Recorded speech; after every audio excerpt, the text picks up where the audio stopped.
Buenas tardes a todos queridos amigos. Estamos en un nuevo encuentro aquí en Lecorot, su fuente de judaísmo. Y tenemos el gusto de presentar a Rep Efraín Silver. Tenemos un tema muy interesante que es una breve introducción a la halajá, ¿sí? Entonces, Rep Efra, estamos a tu disposición. Ok, bueno, buenas tardes, buenos días para todos, buenas noches. El tema que vamos a tratar hoy es un tema muy básico que todos conocemos y que de cierta manera nos puede ayudar a entender un poco cómo es la vida judía desde una forma práctica, básica, que es la halajá. Voy a empezar explicando los conceptos básicos que manejamos en la halajá para todos los movimientos que hoy competen en la vida judía. Y a su vez vamos a tratar de poner algunos ejemplos y de cómo se desarrolló la halajá a través de la historia en los días de hoy. También les voy a compartir una breve línea de tiempo donde vamos a poder analizar y evidenciar en qué periodos históricos es que se desarrolla como tal la halajá. ¿Por qué? Porque la halajá, la palabra halajá proviene del verbo de la raíz Hei Lamed Haf, que es caminar. Y caminar aquí no es algo literal, sino es una alegoría para indicarnos cómo se debe regir la persona en la vida a través de la Torá, a través de la ley de la Torá y a través del dictamen del Sanedrín y de los rabinos, como cada comunidad lo tiene hoy. Vamos a hacer unas diferenciaciones también de cómo cambia la halajá de una comunidad a otra y básicamente lo que alcancemos el día de hoy a ver estos puntos básicos. Entonces, primero, también agradecerles a todos los que están aquí y si hay alguna pregunta, con confianza pueden tal vez activar el micrófono cuando vean que hay un cambio de tema y en lo posible pues trataremos de contestar. Ok, primero tenemos que entender de dónde viene la halajá, dónde surge, si es de la Torah escrita, si es de la Torah oral, si es de los rabinos, si es del Sanedrino, si es directamente de lo que recibió Moshe. Y la respuesta va a variar desde el concepto que la tomemos. ¿Por qué? Porque si nos vamos a la Torah, en la Torah hay una halajá, una ley, un camino desde Bereshit. La primera mitzvah que encontramos es pro urbu, que es procrear. Entonces, para eso voy a colocar unos ejemplos y que ustedes pueden ir analizando. Si la primera mitzvah de la Torah, el primer mandamiento, la primera halajá es procrear, si eso aplicaría como tal para todo el mundo o no. ¿Por qué? Porque el concepto que tenemos de halajá, hasta ahorita lo único que vimos es que es caminar. La halajá, como tal, está marcada desde la Torá, pero así como la Torá te plantea un caminar para la humanidad, también se lo va a plantear a Am Israel, a la nación judía, y posteriormente también se lo va a recomendar a las naciones en el sentido práctico, no obligatorio, sino práctico. La Torá tiene dos principios. Tenemos dos principios. Uno, que lo encontramos en la Mishnah, como tal, Beapta Eda Kamoja, amarás a tu prójimo como a ti mismo, y no hacer al Javer, al amigo, lo que no quieras que te hagan. Lo hacer el Javer o no hacer para el amigo lo que no quieras que te hagan. Esos dos principios los encontramos en la Mishnah y en la Torá vamos a encontrar esos unos principios prácticos de la ley judía. Las fuentes que vamos a tratar y a derivar hoy son solamente la parte hermenéutica, o sea, de cómo la Torá llega a darnos a entender la halajá y cómo hoy en día la aplicamos. Lo primero que vamos a encontrar es que en la Torá te van a dar unos ejemplos prácticos, pero no te van a decir cómo hacerlos. Te van a decir qué hacer, pero no te van a decir cómo hacerlo. Es prácticamente a los días de hoy imposible guardar solo Torah escrita si no se tiene la Torah oral, o sea, la halajá. Un ejemplo, el Brit Milá, la circuncisión. Cuando analizamos en Bereshit el mandato del Brit Milá, hay un tema y es que no nos dice concretamente la forma exacta de realizar el Brit Milá, si es parcial, si es completo, etcétera. ¿Y cómo resolvemos eso? Eso lo resolvemos a través de la Torah oral, que es más clara ya en los tiempos de Moshe, no en los tiempos de Abraham, y de cómo posteriormente se adapta a la comunidad, o sea, a Israel, al pueblo de Israel, y cómo se desarrolla a través de la historia el tema de la circuncisión y otros múltiples ejemplos en la halajá. Otro ejemplo que podemos tomar es el de calentar en Shabbat, cómo se calienta en Shabbat. La Torah prácticamente te está diciendo que no puedes hacer una melajá, una de las cosas que se hacían en el templo, y todo lo que está involucrado aquí.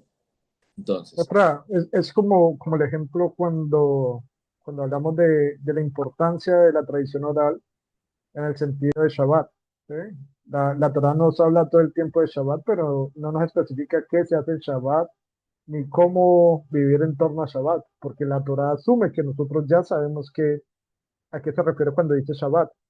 Y para nosotros entender eso tenemos que ir a la tradición oral y entender que hay 39 prohibiciones y que hay toda una forma estructurada de qué se debe hacer y qué no se debe hacer en Shabbat.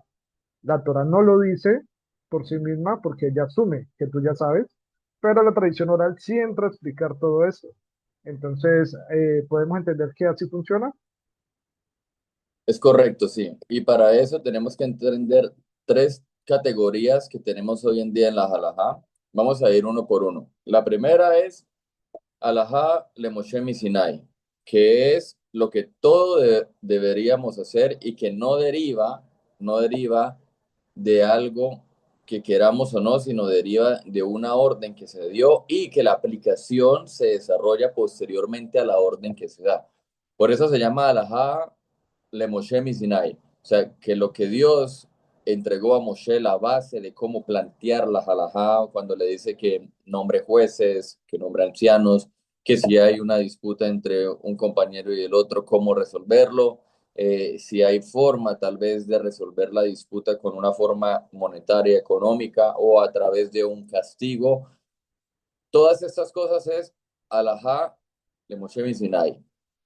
¿Cuál es el segundo? El segundo es una drashá o las drashot, que es lo que ya encontramos en la lógica textual. Un ejemplo, el uso en el Talmud o en la Gemara de las alegorías para llegar a plantearnos un caso en la halajá. Vamos a colocar un ejemplo. El Sanedrín instituyó hoy en día 2 días de Yom Tov en la diáspora. Es algo que tenemos, que encontramos en el Talmud, ¿a través de qué? A través de la halajá que instauró el Sanedrín. Pero a los días de hoy, con la tecnología que tenemos, si el día de mañana vuelve un Sanedrín Agadol, es algo que tal vez podría cambiar gracias a la tecnología y que ya sabemos cuándo empieza un día y cuándo termina. Por ejemplo, hoy en Estados Unidos y mañana en Israel. Entonces, hay cosas, estas drashot, eh, esta tradición, esta lógica textual que implantó el Sanedrín, es lo que todos hoy tenemos y concebimos como la Torá oral, donde se nos explica tanto la Torá escrita aplicada como los casos que plantearon los sabios, los 71 ancianos, y a través de eso, cómo se fija la halajá. Ahora, hoy en día, cómo se fija una halajá va a depender mucho de la comunidad, va a depender mucho de dónde se encuentre la persona, y por eso la tercera cualidad o el tercer tipo de normativa en las reglas de la halajá es algo que se llama Geserot Betakanot, las Geseró y la Takanot. Las Geseró y la Takanot son todas las prevenciones o lo que instituyeron los rabinos de determinada comunidad, que son costumbres que no se siguen universalmente y que no es necesario seguirlas, excepto para la persona que tiene la tradición de hacerlo. ¿Por qué? Porque hoy en día muchos se pueden equivocar y tal vez decir no. Es una práctica que la gente ve, mm, por ejemplo, eh, un menaje. En Abdalá muchos usan el dedo para tomar vino, el vino que queda de Abdalá y se lo untan en los oídos o en el cuello. Eso son costumbres y no son costumbres vinculantes. O sea, son cosas que la gente hace y queda como en costumbre. Ahora, ¿cuándo sí es vinculante? Cuando es una gezerá o una takaná que la persona adopta para sí o para su comunidad. Hoy en día es muy difícil determinar cuándo una gezerá o takaná es vinculante para todo el mundo, porque prácticamente, como dice el Ramban, del Sanedrín, colocar una takaná o una gezerá para todo Israel, para todo el mundo, es prácticamente imposible. Se tendrían que poner de acuerdo todos los rabinos y colocarla, a no ser de que coja fuerza en las comunidades o que se termine volviendo una costumbre y que nadie lo haga por costumbre, pero no porque esté prohibido por la halajá. Un ejemplo, el caso de tener más de una esposa, que hoy en día hay una tacaná de Rabbeinu Gershom en el año 1000 y es algo que sigue vigente en la práctica, pero no por una prohibición alágica, sino por una costumbre fuerte que se extendió y que no es lo que usualmente las personas hacen. Pero en su inicio fue una gesera, una gesera que se volvió tacana fuerte para sus comunidades y quedó como gesera para el resto de comunidades que la quieran adoptar y que la mayoría, por lo tanto, la adoptaron con el paso del tiempo. Un ejemplo. Esos son los tres casos, los tres niveles, por así decirlo, de cómo entender la halajá. Eh, A halajá, ver, entonces, dame un repaso breve de esos tres niveles, por favor. listo. El primero, lo que uno debe hacer es la halajá le Moshe Sinai. Es lo que se debe hacer. O sea, no es negociable a menos que haya una situación extrema. Un ejemplo, no comer cerdo. No comer cerdo es lo que todo el mundo debe hacer. Pero en una situación extrema, por ejemplo, peligro de vida, se permite comerlo. De hecho, es una misma comerlo para salvar la vida. Entonces, ese es el primer ejemplo. El segundo es lo que se debería hacer, o sea, las costumbres que han sido aceptadas por todo el mundo judío, en este caso lo que instauró el Sanedrín, o los segmentos que sigue cada comunidad impartidos a él mismo y que pueden ser anuladas cuando sea necesario, digamos, a veces, incluso si no se trata de situaciones extremas, podrían ser anuladas, que es el caso de los minagim, de lo que, digamos, se acepta por todo el mundo, pero que podría ser anulada en alguna situación. Ese es el último es la costumbre no vinculante, que es lo que no se sigue universalmente y que no es necesario seguir, excepto para los que tienen la tradición de hacerlo. ¿Por qué digo necesario?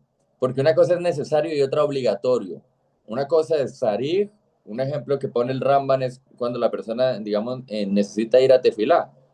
Es una necesidad ir a tefilá, pero no es una obligación cuando la persona está enferma o cuando la persona está viajando, se encuentra muy lejos de una sinagoga. Entonces no es como tal algo que sí o sí tengas que hacer como el no comer cerdo. Entonces son alajot que se deberían hacer, pero que solamente es si es necesario y si las características se prestan. No sé si en el chat, si quieres, si hay alguna pregunta, en el chat pueden ir colocándolas o... No, no, de momento no tenemos preguntas, apenas tengamos preguntas, sacamos un segmento al final para irla resolviendo, pero nada. Ahora, la gran pregunta es, y de dónde surge todo este tema, es cómo podemos aprender toda esta terminología básica para cuando nos enfrentamos al mejor, a la fuente, ¿sí? Poder entender la alajá de forma más simple y, y poder vincularnos con ella, ¿ya? Que es el gran objetivo de todo esto, ¿ya? Cómo poder tener una vida vinculante con la alajá. Dale, mira, una de las recomendaciones que siempre se dan es adquirir literatura. Hay, hay dos libros muy buenos que la gente puede adquirir en Amazon.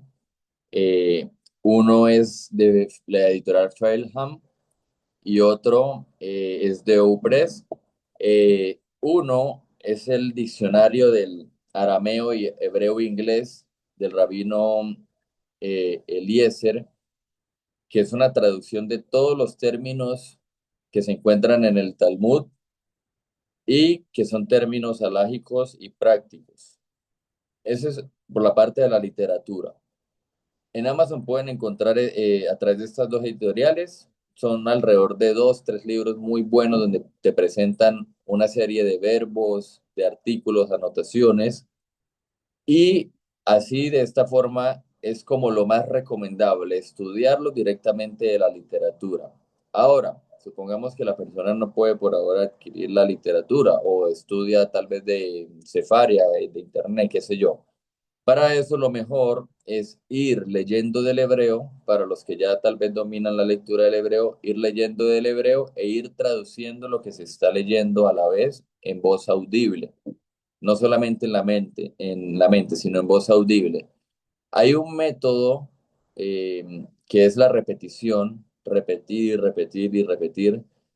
Por ejemplo, las palabras y los términos alágicos, hay mucha literatura de glosarios. De hecho, yo les iba a mostrar aquí una tarjeta de Canadá, que la pueden también adquirir. Un momento, voy a tratar de girar la cámara.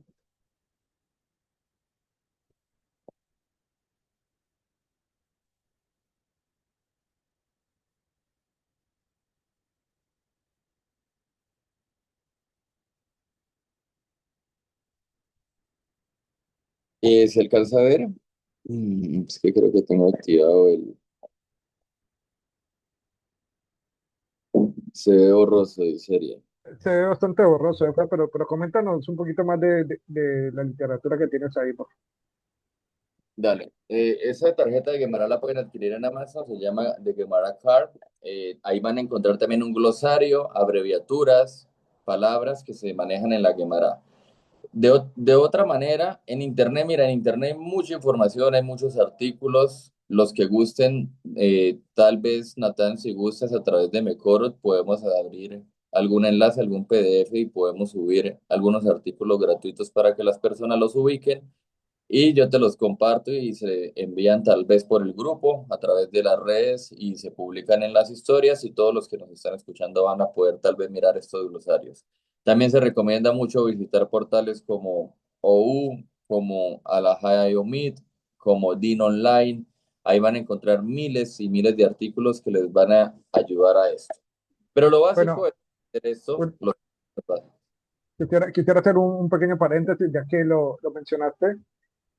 Mecoro dentro de sus recursos, que próximamente vamos a hacer ya página, tiene un drive con diferentes tipos de literatura judía, todo por carpetas, desde alajá, historia, misticismo, feminismo, diferentes temas, recursos gratuitos, que si alguno desea, necesita, o si no, tiene de pronto al alcance literatura judía, que es el enfoque, apoyar a todos los judíos que por X o Y situación no tienen literatura judía a la mano. Mecorot tiene esta fuente gratuita donde ustedes pueden descargar todo tipo de literatura, desde Sidurín de diferentes museos hasta temas Torah, Midrashim, lo que necesite ahí es un esfuerzo comunitario que hemos venido avanzando desde Mecorot y al alcance de todos. Entonces, quería hacer solamente la cuña.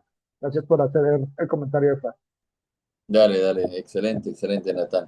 Ok, bueno, mira, quisiera seguir con algo muy básico para que empecemos a tocar un poco el vocabulario que utiliza también la halajá y para que analicemos algo que son las reglas hermenéuticas. Todo lo que hacemos hoy en día, todo lo que hacemos hoy como práctica o como obligación, primero, un recorderis viene de la Torá que te dice cuál es la misbah y, y luego cuál es la halajá, ya te lo dice la Torá oral. Entonces, hay una pregunta que nos surge. ¿Una misbah es lo mismo que una halajá? ¿Sí o no? ¿O qué es una misbah y qué es la halajá? La respuesta es que la misbah es el mandamiento, o sea, lo que Dios te manda a hacer. En la Torah tenemos 613 mitzvot, tenemos los ejemplos que ya colocamos, y ese es el mandamiento, esa es la misbah. ¿Y cuál es la halajá? La halajá es cómo cumplir la misbah. Un ejemplo, ¿cómo cumple una persona la misbah de dar el macer? el diezmo, si es obligación hoy en día o no, porque hay discusión. Hoy en día, mm, el maser, el diezmo que tenemos, que damos, no es el mismo de la Torá. Hoy tenemos algo que es por cabot a los cercos, a las geserot que nos dio la Torá, lo tenemos, pero hay un más lo que de si es la misma misbah que nos dice la Torá o si no. Entonces, la misbah es lo que te dice qué hacer y la halajá es cómo cumplir la misbah. Si aplica la misbah hoy en día. Hoy en día no tenemos templo, no aplican muchas de las misbot que están en la Torá e incluso el último Sanedrín, que fue en el año 100 en Sifori, ahí que todavía estaba el templo en pie, al año 70, y el último Sanedrín estuvo hasta el año 100. Por lo tanto, tuvimos Sanedrín con el templo estando en pie. Y muchas de las cosas que tenemos también del Sanedrín, que era cuando el tiempo estaba en pie, solo aplican a la tierra de Israel. Con, Entonces básicamente podemos entender así, la misbah es el qué, ¿sí? Y la alajá es el cómo, ¿sí? Entonces la sí, misbah es el qué tengo que hacer y la alajá es cómo lo voy a hacer, cómo lo llevo a la práctica, ¿sí? Básicamente es así. exacto. Hay tres principios en la misma. Uno, que es lo más importante. ¿Por qué? Porque es lo que Dios te manda. En la misma. La misma es lo que Dios te manda. Ese es el primer principio. El segundo es que es para acercarse al cumplimiento de Dios, o sea, de lo que Hashem, de lo que Dios te coloca. Un ejemplo que vemos en la parasha pasada, que Dios le dice que lleven un corbán y que lleven oro y que para construir el Mishkan y eso. No es que Dios necesite oro y que necesite un corbán. Es la persona la que necesita hacer el esfuerzo de hacer lo que Dios le dice y ese esfuerzo es lo que le va a contar como acción, o sea, el mandamiento y como misbah. Es eso, no es que Dios necesite cosas. Y el tercer principio es para ganarnos lo que hoy en día entendemos hoy, llegar a ganar un buen juicio o tener una parte en el mundo, tener un buen juicio. Nos dice la Gemara de Maseh Berajot que quién es un sadik, el que tiene más méritos que pecados. Hoy en día no somos malajim, los seres humanos no somos ángeles, no somos malajim. Entonces tenemos que tratar de ser las misbot que podamos y la menor cantidad de prohibiciones, llámese en el comportamiento, en la ética y en el cumplimiento de la misma, porque en realidad la Torah te está planteando una halajá y una ética. Te está diciendo qué hacer y qué no hacer, lo correcto y lo incorrecto para la Torah, no para la moralidad, sino para la Torah. ¿Ok? Ahora, en el chat creo que había, bueno, ahorita voy a leer al final el chat para que no perdamos el hilo y continuemos. Voy a Dale. ejemplos, pero del tercer punto que son las costumbres, porque hoy en día tendemos a mezclar muchas de las costumbres y creer que toda costumbre es halajá. Eh, un ejemplo, vestirse de blanco y negro, eso es una costumbre, no es una halajá. En ningún lado de la halajá dice que uno se tenga que vestir de X o Y color. Sí hay una prohibición con el color rojo, pero es un consejo que da la Gemara porque dice que el rojo era el color que utilizaban los idólatras, pero no hay como tal una forma específica y ni más colores. Solamente hago ese comentario del rojo porque hay una Gemara que habla al parecer de eso, pero no como tal de una forma.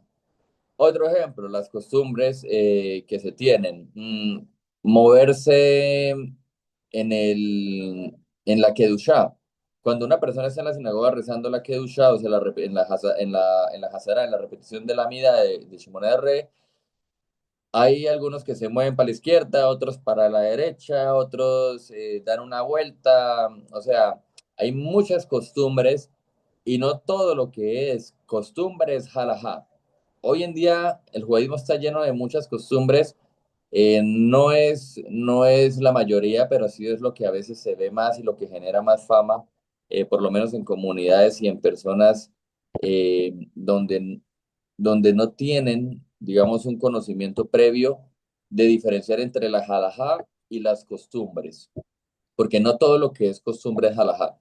Y también hay que entender que cuando hay una costumbre vinculante es solamente para la comunidad a la que la persona pertenece. Y hay ya halajot vinculantes del Sanedrín y en general que aceptó todo a Israel por determinado ya motivo. Un ejemplo a los días de hoy, la electricidad en Shabbat. La electricidad en Shabbat, los últimos que discutieron este tema fue el Hasonish, el rabino Salman Auerbach, en sus cartas, y uno llegó a la conclusión de que la electricidad era maquebe patish, incluso hacer circuito, encender esh, pero otro rabino llegó a la conclusión en que no hay una melaja como tal, sino que es un minaj, una costumbre, pero que aún así se prohíbe para los dos por no ser un yokser minaklal, o sea, por no romper como una regla en general que toda la comunidad sigue. Entonces aquí vemos como una costumbre, un ejemplo de un minaj, una costumbre para determinadas comunidades, se puede llevar o no a la práctica y no por una halajá, sino por otra halajá. No por la que uno piensa que es, sino por otra que aplica. O sea Eso que pueden haber varios recursos para aplicar una costumbre de forma general, ¿cierto? exactamente. Sí, sí, se necesitan cumplir varios recursos. No es tan fácil. El tema, por ejemplo, de la electricidad es un poco más sencillo porque es algo que todo el mundo utiliza hoy en día. O sea, ¿quién no utiliza hoy en día electricidad? Es algo mucho más común. Entonces, un mandamiento que se realiza con frecuencia generalmente tiene una prioridad sobre un mandamiento que se realiza con menos frecuencia. Eso es una regla. O sea, el mandamiento que se realiza con frecuencia, un ejemplo, hacer una verajá antes de tomar algo o comer algo. Es algo que se realiza con frecuencia. Y solamente va a tener prioridad sobre un mandamiento que no se realiza sin frecuencia, solamente en el orden en que debe realizarse. ¿Por qué pongo el ejemplo de las verajot? Porque en las verajot hay un orden. Y ese orden se establece por esta regla que les estoy diciendo, porque el orden en que debe realizarse tiene una razón específica, pero si no tuviera una razón específica para realizarse, entonces no importa si tú eliges la misma más frecuente o la menos frecuente. Un ejemplo, visitar un enfermo. ¿Cuántos enfermos visitamos este mes? Hay gente que casi nunca visita a un enfermo y visitar un enfermo es una misbah de la Torah, es una misbah directa de la Torah, es una halajá directa, una misbah directa. ¿Que cómo se visita? La halajá, entonces, ¿qué te dice? Que tienes que ir a visitarlo presencialmente. Hacerle una videollamada, qué sé yo, es muy fácil, pero en la práctica es la acción que tú haces. Y visitar a un enfermo es algo que la gente no hace frecuentemente, no es una regla general, hay gente que sí visita enfermos, no estoy diciendo que no, pero no es lo frecuente que la persona haga. En cambio, cuando sí se puede hacer esto, otro ejemplo, si la persona solo puede ponerse el talit o los tefilín, entonces tiene que elegir uno. ¿Cuál se coloca? ¿El talit o el tefilín? Entonces, una persona, digamos, por lógica dirá, no, los tefilín. ¿Por qué? Porque si uno se pone los tefilín, ya que ese es el mandamiento más importante, aunque ponerse el talí sea lo que se realiza con más frecuencia, porque la persona utiliza a veces más talit que el talicatán, el taligadol, incluso algunos lo usan en la tarde. También hay gente que usa tefilín todo el día, pero este ejemplo, ¿por qué se los coloco? Porque entonces la persona le dice, ¿cuál elijo? O tefilín o talit. Entonces, uno asume que se tiene que poner los tefilín, ya que ese es el más importante, aunque ponerse el talit sea lo que realiza con más frecuencia. Quiero que Ok. en el preguntas. En el chat tenemos varias preguntas. ¿Quieres ver Tenemos, o continúo? Tú me dirás, ¿no? no, si querés puedes ir respondiendo. Tenemos 3 minutos antes de cerrar esta sesión y volver a abrir el segundo tiempo. Entonces, si quieres ir respondiendo, no, Las no, que no más. tenemos inconveniente. Por ahí hicieron una pregunta de automóvil en Shabbat, hicieron pregunta de los glosarios de los Al términos halágicos. Shabbat. Y otro preguntó sobre vestir blanco y negro, Shahor Labam. Ok, vamos a responder primero la del carro en Shabbat y luego me lees la que está debajo de esa. Bueno, el carro para ir a la sinagoga en Shabbat de, de la Torá no nos habla de vehículos ni de carros, nos habla es de Reshut Yahid y Reshut Arabin, que es recinto privado y recinto público. Público. Sí, lo que es llegar a sacar o cambiarse de ciudad, cambiarse de una ciudad amurallada a otra, o salir de la ciudad, o pasar algo fuera de la ciudad o del recinto privado, porque la mayoría de ciudades de antes, Eran amurallados. en donde ocurría este tema, esta discusión. Hoy en día, lo que tenemos del Sanedrín, la Halajá, es uno, el ejemplo que coloqué ahorita, que es algo vinculante para toda la comunidad porque sea lo que se entiende que no hay un daño hacia la esencia del Shabbat. Que es, quitémosle lo de encender un circuito, ¿no? Porque digamos que la persona cuadró un taxista para que lo recogiera y lo llevara antes y después de Shabbat a la sinagoga. Los poskim modernos debatieron este tema y el problema radica alrededor de unas dos a tres cosas. Una, que una persona estaría haciendo algo que comúnmente hace en la semana y le quitaría el oneg Shabbat, o sea, como la esencia del Shabbat, que es el transportarse en un vehículo. Pero bueno, tú me puedes decir, no, pero entonces si voy a rezar, si voy a la sinagoga, si voy a cumplir minyan, qué sé yo, entonces hay una regla en la Gemara, en Maseje Shabbat, en Rabbi Eliezer de Mila Perek, donde dice que una misbah tasé, una misbah de hacer, dos que misbah kol hace, una misbah de hacer arrastra a una de no hacer. O sea, el Brit Milá, que es una misbah de hacer, arrastraría a una de no hacer, que es Shabbat. Por eso cuando un bebé nace 8 días antes de Shabbat, se circuncida en Shabbat, a menos de que haya una complicación médica. Sí o sí se tiene que circuncidar en Shabbat. La Brit Milá es una misbah de la Torá. Es una misbah de la Torá. La tefilá que tenemos hoy, que agrupamos después del último Sanedrín Agadol, que fue, sí, por en el año 100, es ya posteriormente lo que dice el profeta, que cambiamos los sacrificios por las palabras de la boca y de la Torá en la instauraron los patriarcas. Abraham, Isaac, Jacob, Shaharim, Mijá y Arbit, es lo que entendemos. Entonces, por eso hoy en día el tema de transportarse en un vehículo en Shabbat aún es debatido entre las autoridades. La prohibición se mantiene por, uno, no quitar en Shabbat; dos, no llegar a activar algún circuito o alguna acción dentro del vehículo, porque hoy en día muchos vehículos eh, ejercen la fuerza conforme al peso de la persona, y también por no ser un Joxer Miracle, o sea, de no hacer una regla que usualmente la comunidad no permite. Hay unas excepciones. ¿Excepciones por qué? Porque ustedes me van a decir, no, pero bueno, tú vas, por ejemplo, ves el shul de Boca Ratón y mucha gente, sinagogas ortodoxas, pero donde el rabino es ortodoxo, pero la gente va en Shabbat, van en auto en Shabbat, y es porque muchas de las personas que lo hacen no lo hacen por ser un Joxer Miracle, sino en realidad lo hacen por ignorancia porque desconocen la halajá. No es algo malo ni bueno, es un error que tal vez se presenta en mismas comunidades desde el espectro ortodoxo, que no es lo común, pero no se está haciendo como Yoxer Minaclal, sino porque también hay mucho desconocimiento de este tema en cómo hacerlo y cómo no. Entonces, vamos a ir ahora a los conceptos básicos, una lista, un glosario de palabras. Creo que alguien abajo preguntaba por el Drive, por el artículo para el glosario, se los vamos a compartir a través de Mecorot, a través de la página, sigan la página y por las historias vamos a estar compartiendo el material. Vamos a nombrar algunos términos. Uno que es mutar. Cuando ustedes vean en el Talmud, en la Gemara, en cualquier libro de Alajá, mutar significa algo que es permitido.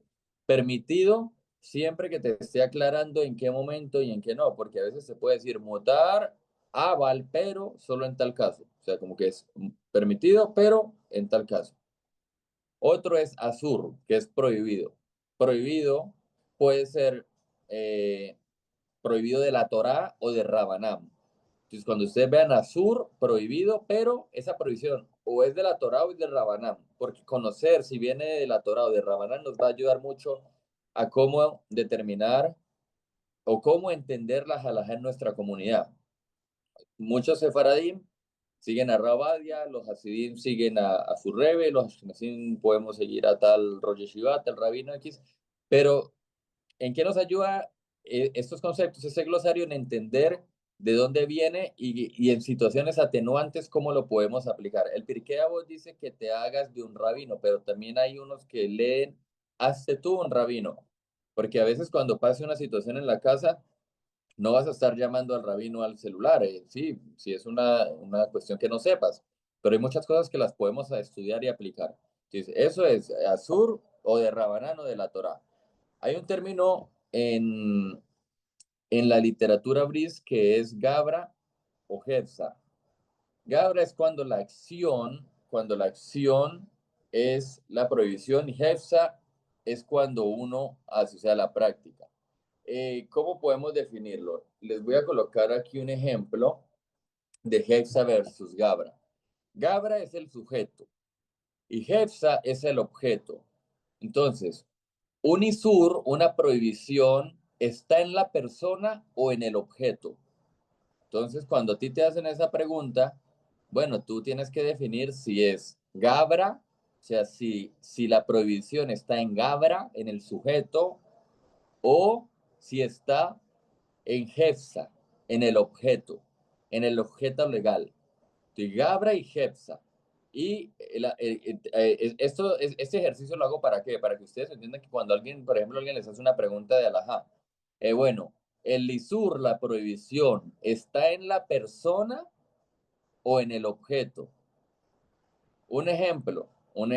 Vamos a colocar un ejemplo. El timer en Shabbat, usar timer en Shabbat.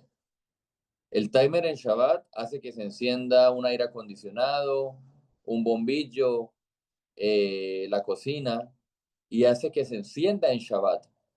Entonces, la prohibición es que tú lo enciendas o que lo encienda un objeto, o el objeto como tal es la prohibición.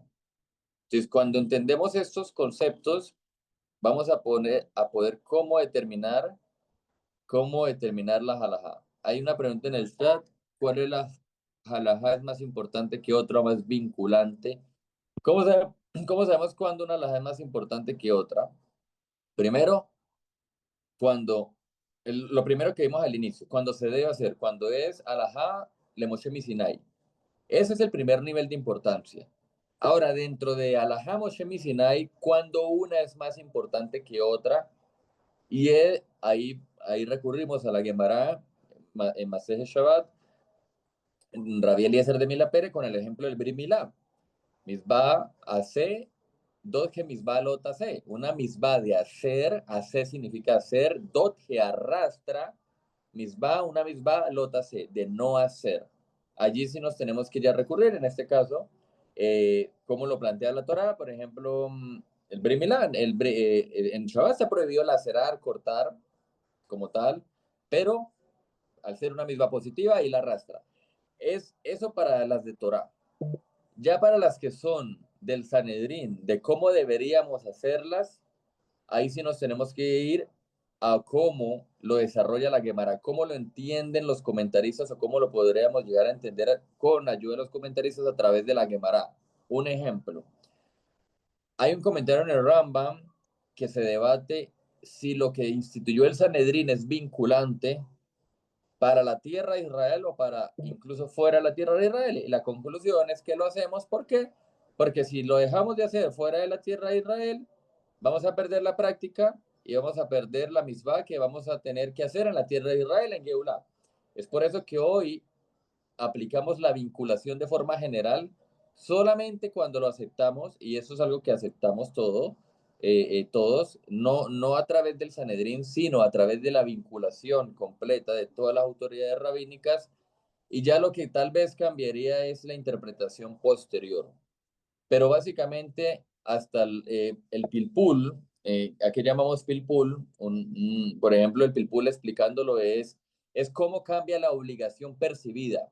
Si yo lo percibo de una forma, no es como lo va a percibir otra persona. Un ejemplo, un enfermo. El enfermo, el jolé, tendría prioridad de hacer más unas misbot que otras por su condición, por la condición de la enfermedad. Otro ejemplo, la persona que es sorda o muda, nos dice la Mishnah de Maseje Julín que no podría ser shejitá, estaría limitado. Entonces, ahí va a radicar el nivel de importancia para lo que usted puede hacer, para lo que la persona puede hacer, también va a ser vinculante. Ok, bueno. Siguiente término, voy a mirar el chat a ver si... Ok. Los Más siguientes, preguntas aún. sí, los siguientes términos que voy a nombrar tienen que ver ya más con lo que es el desarrollo en la práctica. Uno de estos es Hayab. Hayab significa obligado. Está Hayab, está obligado. Y cuando a veces los rabinos dicen, digamos, durante la explicación en el Shiur utilizan el lenguaje en hebreo y empiezan a decir Hayab, mutarles atila, pero usualmente cuando tenemos también claro qué significa cada palabra, también vamos a poder aplicarlo a la halajá que queramos.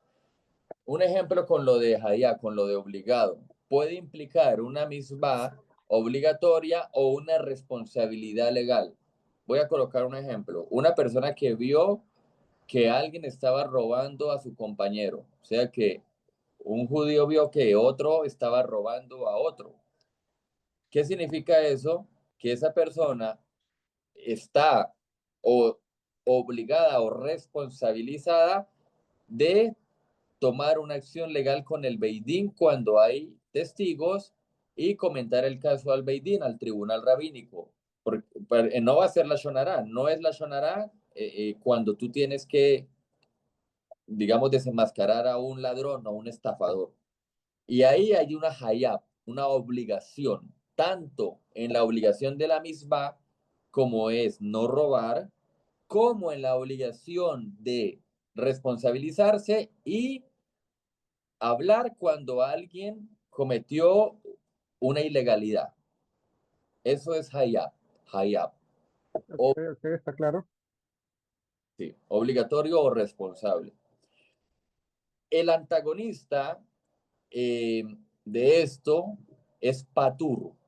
Y patur significa exento. O sea, alguien que está totalmente exento, no está obligado, exento, no está obligado, no es responsable, pero aquí en el patur va a haber un pero, y es que puede estar exento de un castigo, pero no de que se le permita hacerlo.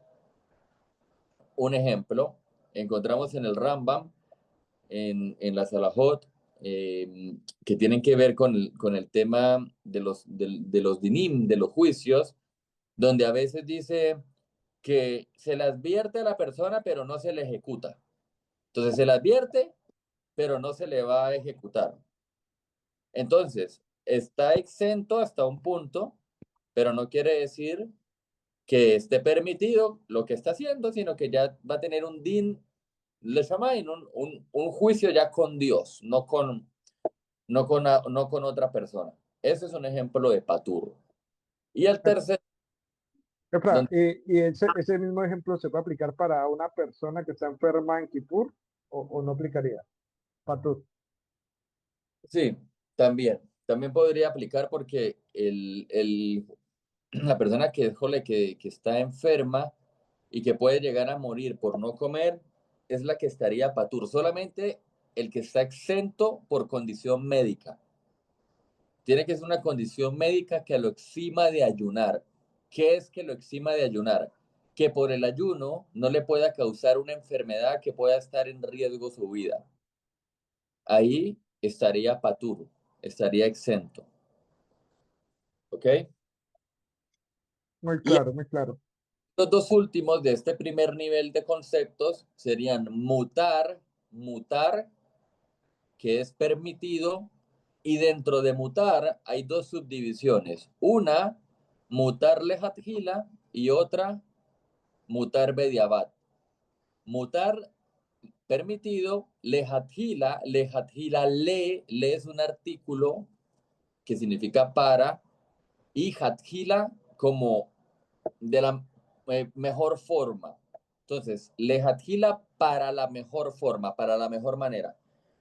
Mutar lejatjila es cuando una persona puede hacer la misma del mandamiento sin duda y de la forma en que lo embellezca de una mejor manera, o sea, que lo haga de la mejor manera posible.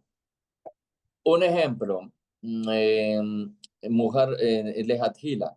Lejatjila hay que ponerse el tefilín de la cabeza y del brazo. Con los hombres, ya voy a colocar un ejemplo de mujer, pero con los hombres, pues el tefilín de la cabeza y del brazo.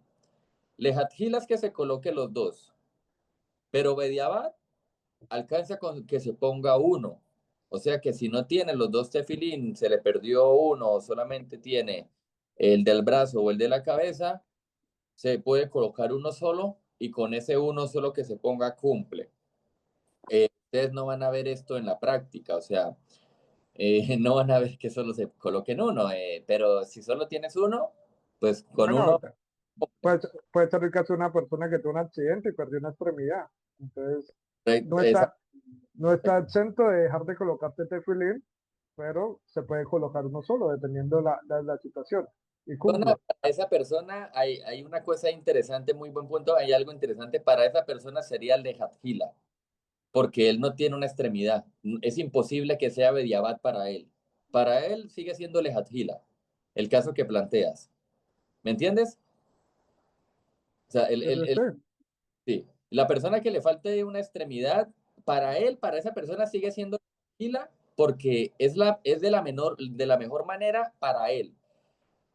Cuando se vuelve Bediabat, cuando uno puede cumplirlo de la mejor manera, pero no lo cumple. Ahí sí se vuelve Bediabat.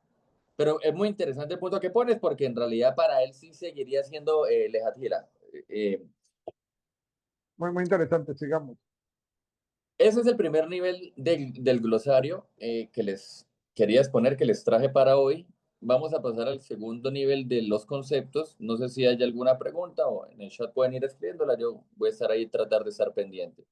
Ok, De momento no hay más preguntas en el chat. Yo creo que todo el mundo está súper concentrado con los temas y las explicaciones, entonces podemos seguir avanzando, Red Efra. vale, mira, como último punto del primer nivel, me faltó lo de Bediabat. Bediabat significa válido, pero no ideal. O sea, vale, pero no ideal. Eso es Bediabat. Entonces, por último, mutar Lehat Hila, permitido de la mejor manera, y mutar Bediabat, permitido, válido, pero no es la mejor manera. Eso, para cerrar eso. El siguiente nivel es de Oraita y de Rabanam. ¿Qué significa cuando es algo de Oraita? De Oraita, como su palabra lo dice, el verbo de la Torah, de Oraita, des, que desprende, Oraita, de la tradición de la Torah, de la escrita, Oraita, y de Rabanam es cuando viene, como lo dice, proveniente de Rabanam, de los rabinos, Rabanam. En el arameo de rabinos, Rabanam, rabínico, por así decirlo. La traducción más correcta del español sería rabínico, Rabanam sería como rabínico, pero ya rabino sería Rabanim en plural, o Reviim, rabínico. Creo que en el chat hay una pregunta, el PDF los... Sí, Nos están preguntando por el PDF y los libros que están cargados en el Drive. me escribes por WhatsApp y lo enviamos, ¿vale? Rabananti. ¿Cómo sabemos cuando algo es de la Torá? Cuando la Torá lo dice explícitamente. Hoy en día hay algunas discusiones, tenemos algunas discusiones de cuándo algo es de la Torá o cuándo algo es de Rabanam, con el ejemplo que colocamos hace un momento, con el ejemplo de la tefilá, también tenemos el ejemplo, a ver, un ejemplo. Bueno, el del Maser, pero el del Maser yo creo que es más que claro que pues lo que sigue hoy en día, el Shulchan está en la discusión. Tenemos varios ejemplos, pero para no estancarnos ahí, literalmente es cuando tú lo puedes confirmar en la Torah, cuando lo puedes confirmar como tal, explícito. ¿Cuándo va a haber debate? Cuando los rabinos en el Talmud no hay claridad y de pronto se puede desarrollar a través de la Gemara. Eso es de Oraita y de Rabanán. De Rabanán, ¿qué significa de Rabanán? Si no vamos a tener casi dudas porque de Rabanán es lo que no está totalmente explícito en la Torá y que ya lo van a traer los rabinos, como calentar en Shabbat, como realizar totalmente la bría de la Brit Milá, como por ejemplo llevar, leer la Megilá, Maseje Megilá, cómo leer la Megilá, y qué día leer la Megilá, si se puede leer un día antes, un día después, cuando estaban en las ciudades de Jerusalén y viajaban de Babel a Jerusalén, etcétera. Todo lo que sea ya en la práctica de las misbot de la Torá va a ser Rabanam. Pero de Rabanam solamente van a estar las Jumbrot, las Geserot y las Takanot. Las Jumbrot son todas estas cosas. Vamos aquí a entrar un poquito en esto, en definir qué es, definir Jumbrot y Geserot y Takanot. ¿Por qué? Porque hoy en día tenemos todas las líneas de judaísmo. Tenemos Jumbrot, tenemos Takanot, tenemos un sinfín de costumbres también. Y saber esto nos ayuda a entender cuándo sí debemos hacerlo y cuándo tal vez estaríamos exentos según nuestra situación. Una que será, ¿qué es? Una que será es algo que previene que se viole una misbah, una halajá de la Torá. Esa es la que será. Lo que me va a prevenir a mí llegar a incumplir el mandamiento. Un ejemplo, eh, hacer una cerca, el ejemplo que encontramos en la Torá es que cuando una persona tiene como una azotea, un balcón grande, esa persona le tiene que poner un cerco, le tiene que poner algo para que nadie se caiga y vaya a morir producto de la caída. Este es un ejemplo básico que nos trae el Talmud de que es una gesera, como lo encontramos en las traducciones, hacer un cerco. Azú, se le Torah, hacer un cerco a la Torah. Esa es una gesera. Y el ejemplo es un ejemplo bastante literal el que les estoy colocando, pero porque es así, en realidad es literal. ¿Por qué? Porque la Torah no te prohíbe hacer una azotea, no te lo prohíbe hacerlo, pero tienes que ponerle un cerco. ¿Para qué? Para que alguien no se vaya a caer y llegar a morir. Un ejemplo, no comer pollo con leche. No comer pollo con leche también es una gesera. También es una gesera porque antiguamente eh, no hay una prohibición de la Torá de comer leche con carne, pero sí hay una gesera de los sabios que pusieron de no mezclar el pollo con la leche. Es una gesera, ¿ok? Y la gesera, cuando es vinculante, tiene la fuerza como tal de Misbah, de Oraita o de Rabanam, que es prácticamente lo mismo. Otro ejemplo, no tocar mukse en Shabbat. No tocar mukse en Shabbat es otra que será. Otra que será, ¿por qué? Porque la prohibición no es tocarlo. La prohibición es llegar a moverlo, es llegar a mover el mukse. Más sin embargo, la halajá permite que movamos un mukse en tres situaciones: cuando necesitamos el espacio, cuando está en peligro de pérdida monetaria o cuando cuando hay un peligro de vida también, lógicamente. Esto O, que será. o sea que mover un mutse sin una de estas dos condiciones ya cuenta como una transgresión. Mover un muxe sin ninguna de esas tres condiciones es una transgresión a la que será. Ok. De orden rabínico. Sí, Ok. Muy, a, muy claro. a la que será, ¿ok? Ahora, hay una pregunta, les voy a colocar una pregunta para que entendamos ahora lo que es takana. Ya definimos qué será. Que será es un concepto básico en la halajá, eso es lo que será. Ahora, una tacaná. ¿Qué es una tacaná? Una tacaná ya va a ser parte de la tercera clasificación que les di al inicio, y es cuando una institución rabínica crea una nueva práctica obligatoria. Una institución que puede ser tanto vinculante para una comunidad o para otras comunidades, no para todo, el mundo, no para todo el mundo. Una lógica que tiene la Takana es que no viene a prevenir, la Takana no viene a prevenir algo. La Takana viene es a construir una estructura social y religiosa. ¿Me entiendes? La Takana no es que venga ni a prohibir ni a permitir. La Takana viene a construir algo que en dicha comunidad se puede volver una norma para mejorar la comunidad. Que Ese es tiene un fin en común para todos.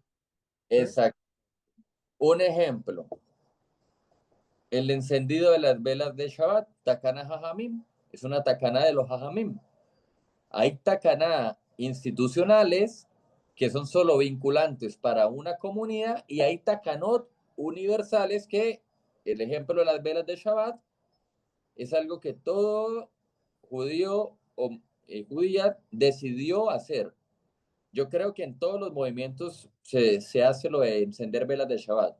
Creo que el Y por judaísmo, ejemplo, por ejemplo lo del Abdalá, ¿en dónde lo podemos poner? Rato de Fra. ajá, exacto, ¿El también. Abdalá dónde entraría?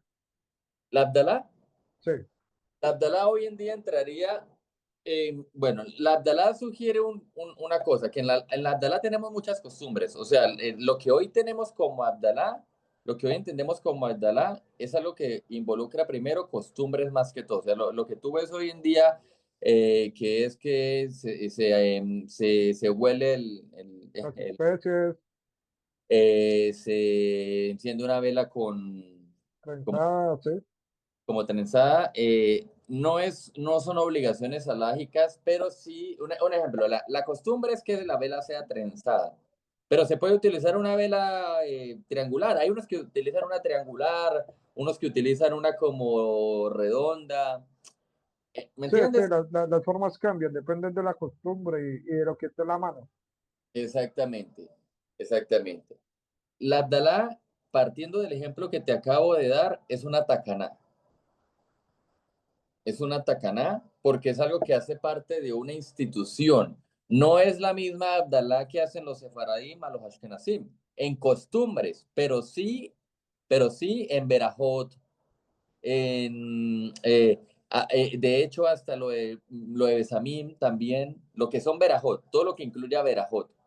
Pero tú cuando te untas en el dedo el vino y te lo pones en el atlas, no estás diciendo una verajá, ¿me Claro, es entiendes? una mera costumbre comunitaria de Exacto. Nusach. Takana lo que incluye una misbah, que en este caso son las verajot. Hacer las verajot, hacer la división entre lo santo y lo Lo profano. profano. Exactamente. Ok. Es- ¿Por qué es una takana? Porque la función de la Abdalá es marcar la separación entre Shabbat, Y los días de la semana.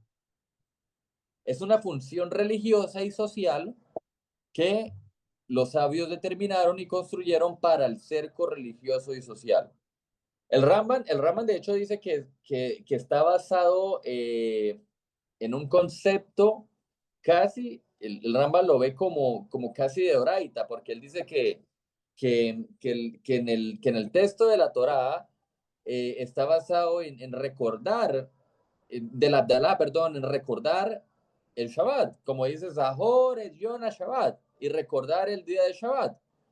Entonces, para el Rambam, de hecho, viene incluso hasta de Oraita. Hay una discusión.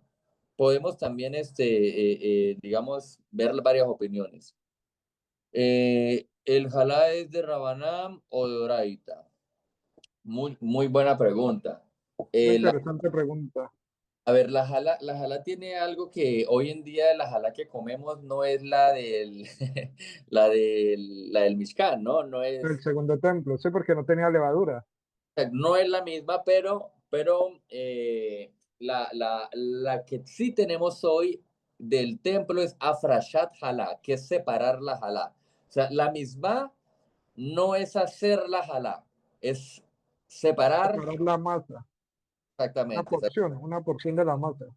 Exacto, vamos ahí entendiendo, exacto. Y es una misma positiva, o sea, es de hacer, es hacer y no es lotase. Lo, todos sabemos que lo en hebreo es no. Cuando ustedes vean lo tase es no hacer y cuando sea sin el lo, o sea, hace es hacer. Entonces la misma es separar, afrashá, jalá. Ahora la pregunta es de Oraita o de Rabanán. La mayoría, la mayoría de los poskim, ¿por qué digo? Porque dentro de los 613 misbot que trae la Torá, allí hay tanto de los jueces como de la Torá. O sea, la Torá también nos trae misbot dentro de las 613 de lo que decidió Moshe Rabenu, de cómo a través de la Torá, de los dictámenes de los sabios se desarrollan. Ya les voy a colocar un ejemplo. Tengo por aquí un artículo, pero vamos primero a finalizar lo Yo, que yo creo que ya nos quedan los últimos 10 minutos, Efra.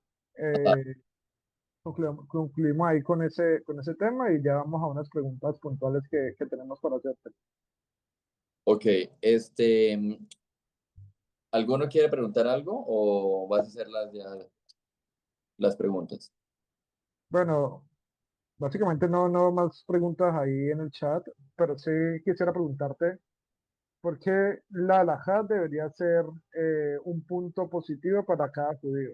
¿Por qué deberíamos esforzarnos por aprender la halajá de Maaseh? Bueno, hoy en día aprender las halajá lemacé es un punto importante. ¿Por qué? Porque en realidad es la forma en que llegamos a cumplir bien la misma. Nosotros podemos querer hacer misbot, podemos querer estudiar Torah, pero en realidad la forma en cómo hacer esas misbot solamente lo vamos a encontrar en la halajá. Todas las personas que hoy en día, yo entiendo que hay gente que dice que solo guarda Torah escrita. De hecho, los caraítas, incluso ellos tienen una misma Torah, ellos tienen una Torah oral aparte. Muchos creen que los caraítas no tienen sino Torah escrita, pero ellos también tienen otro libro. Pero me refiero también a personas o grupos externos que también toman cosas de la Torah, pero si ustedes se fijan, es prácticamente imposible guardar solo la Torah escrita sin la halajá. No hay forma de guardarla completa. Puede ser que algunas mitzvot sí, de Torah escrita que hoy en día directamente se entiendan que se pueden hacer y que se hacen, pero no todas, no todas. Efectivamente, en la Torah no te dice cómo hacerlas totalmente. Y para eso la misma Torah en Deuteronomio 17:11 te dice que tienes que hacer caso a lo que dictaminen los jueces. Y todos estos dictámenes, desde la Mishnah hasta la Gemara, y hoy en día los rabinos que cada uno de ustedes sigan, hace parte de ello, de cómo vivir en comunidad, cómo vivir en una comunidad judía. Porque una persona cuando llega a vivir en una comunidad judía, tiene que saber cómo vivir en esa comunidad judía, en su hogar y también para con la comunidad, porque puede ser que una persona que tenga un ejemplo, una costumbre ashkenazí, y se vaya a vivir un tiempo a una comunidad sefaradí, pues también tiene que seguir algunos cercos dentro del sitio donde está, del Mara de Atra, de la autoridad rabínica que tiene, o en la comunidad que vive, pero para que lo haga con gusto y que lo haga no solamente por obligación, sino también por gusto, por amor, pues tiene que entender cómo funciona la halajá. Pero si no entiende cómo funciona la halajá, o puede terminar negando todos los comentarios rabínicos, o puede estar llegar a ser de más. También es malo los extremos. Hay muchos extremos que la gente cree que son alajá y no es alajá. Hay muchas costumbres que la gente toma de la mística o de cosas externas que no es halajá y a veces le dan más importancia a conceptos efímeros que la misma normativa legal que es la halajá. Y la halajá, como dice Baikra, la Torá, la ley, es para que el humano, el ser humano viva. ¿Para qué? Para que viva, para que llegue a un equilibrio en el mundo y difícilmente, si una persona estudia halajá, difícilmente se va a cambiar de religión porque va a entender que si le proponen una ley mejor que la que ya él estudió, entonces pues se cambiaría fácilmente, pero si nunca la estudió, va a terminar siguiendo cualquier cosa que escuche. Ese, Efra, bueno, nosotros que hemos tenido mucho diálogo desde hace mucho tiempo y que compartimos la misma visión de Kiruk, ¿no? De acercar. Es más meritorio el que acerca y da una respuesta con bondad que el que dice no a la primera. ¿Tú qué piensas? ¿Cómo es el medio, el camino en el cual podemos acercar a todos los movimientos, sea conservador, sea reformista, sea ortodoxo? ¿Cuál crees que debería ser ese camino para acercar la halajá? ¿Sí? Porque que alguien esté adscrito a algún movimiento no garantiza que sea una persona observante ni estudiosa de la halajá. Claro, exacto. En las comunidades ortodoxas pasa igual. Hay muchas personas vinculadas a comunidades ortodoxas que en la práctica no son observantes. En el mundo israelí hay mucha gente que tiene un ideal ortodoxo, pero en la práctica no son ortodoxos. Y es algo muy común porque no se les puede hacer un juicio a ninguna persona tampoco porque hay gente que no lo hace por mal, sino porque a veces en realidad no saben. Y hace parte de lo que tú dices, instaurar el conocimiento. Yo creo que si instauramos el conocimiento de la halajá, de lo que es básicamente, para que ya la persona adopte unas posturas basadas en la lógica, porque yo te puedo decir, mira, la halajá básica es esta, pero si ya alguien quiere tal vez omitir alguna de estas causantes y llevarlo por fuera de la lógica que te está planteando, es donde de pronto te alejaría de la práctica básica. No importa el movimiento porque a la larga si la persona decide estudiar y conocer la halajá y cómo funciona la halajá, se va a terminar dando cuenta que a la final sí o sí va a necesitar una guía rabínica que no contradiga su lógica. Hoy en día, una de las obras más famosas que tenemos, eh, dependiendo del estilo, pero no sé si ustedes han leído la obra del Rabino Eliezer Melame de Peninei Alajá. Él utiliza un lenguaje diferente a otras obras. También tenemos algunas obras como los discursos que utilizan los reyes jasídicos. Tenemos obras de análisis alágicos de los rabinos tipo Litvish Briz, que son más enfoque solo alajá. Entonces, hoy en día tenemos material y la forma en cómo acercarnos a la halajá es empezando a entenderla y posteriormente ver si lo que te están enseñando contradice o no la lógica en el movimiento que uno decida adoptar y así interpersonalmente darse cuenta de cómo en realidad funciona la halajá a través de los poskim. En lo personal, ya en lo personal, y tú sabes, y en general, en la ortodoxia nos regimos siempre por lo que diga un posek halajá en la actualidad o en lo que yo pueda determinar para mí basado en lo que acabamos de ver, en algo básico que nos traiga la halajá, desde el Talmud, la Mishnah, la Gemara, hasta los días de hoy. En realidad, los casos halágicos más modernos que tenemos que tratar hoy en día es más con la tecnología. Es como lo que más los poskim han tratado hoy en día. Tienes el micrófono apagado, Nathan. Ya nos queda el último minuto. Rápidamente, estamos a unos pasos de PESA. ¿Cuál sería esa alhaja principal para PESA que todos deberíamos tener en la cabeza? Bueno, usualmente en Pesaj, las personas que no son Mahmir durante el año, lo bueno es que lo tratemos de hacer bien en Pesaj. Tampoco tienes que llenar la cocina de papel aluminio, es una costumbre buena también, pero lo más ideal era la cacherización. Cacherizar y utilizar solamente utensilios aptos para Pesaj. Ya varía la costumbre. Yo no como quiniot, las que no comemos quiniot, Sefaraim sí, pero la importancia radica es en la cacherización de la casa. Todo lo que él coma también, todo lo que es la comida y la cacherización. Bueno, muchas gracias para todos ustedes. Desde Mecorot les mandamos un abrazo. Recuerden que nos pueden seguir por nuestro canal de YouTube, por TikTok, próximamente página. Tenemos un drive con muchos recursos para todos ustedes. Gracias a Red Efraín. Próximamente tenemos a Red Ariel Ley con una charla de Tefilim. Tenemos a Jaime Jafet de Bresle. También nos va a dar una charla de Musar.